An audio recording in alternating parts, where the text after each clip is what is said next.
I think it is definitely a step down from the previous two ones that they released. Because it kind of hypes it up a lot of like, oh, this is like their final one. This is like the haunting that made Ed and Lorraine retire completely and stuff, and this big thing. And then, like the actual haunting and stuff just isn't that serious. Like I felt like the second and third one were more serious than this one ever was. It just kind of felt like a normal haunting, and they kind of just defeat the main villain quite easily. It's kind of lackluster. See, I'm actually quite the opposite. I've heard both ends on like social media because I think it's my favorite one. Really, I've heard that.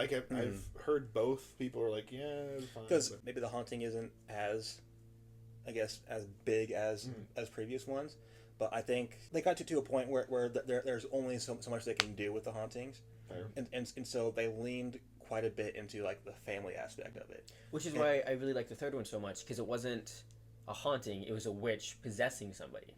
Ooh. And so they had to go and like haunting wise, 3 is the best one, I think. Okay.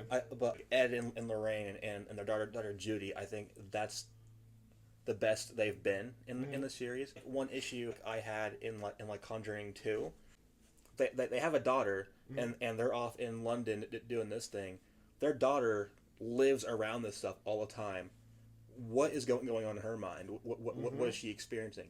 And we actually get a lot of that in this new one. I will say that is very nice. It's getting more of a look into how like the Warrens operate and stuff. And it does. I mean, for having a child exposed to all this demon stuff, it would affect them, and it does affect them a lot in this movie. Yeah. What would you give Last Rites out of 5?